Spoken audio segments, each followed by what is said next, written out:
கப்பம் கட்டமறுத்த கட்டபொம்மனும் போன்ற எண்ணற்ற வீரர்களின் தியாகத்தால் கிடைத்தது சுதந்திரம். அனைவருக்கும் இனிய சுதந்திர தின நல்வாழ்த்துக்கள். இந்தியா 1947ஆம் ஆண்டு ஆகஸ்ட் 15ஆம் தேதி சுதந்திரம் அடைந்தது. ஜாதி மத பேரங்களை கடந்த ஒவ்வொரு இந்திய குடிமகனும் சுதந்திர காற்றை சுவாசிய துவங்கிய நாள்.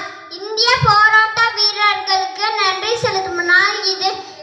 நாம் இந்தியர்கள் என்பதை பெருமை கொள்வோம். நன்றி, வணக்கம், ஜெய்ஹிந்த், வந்தே மாதரம்.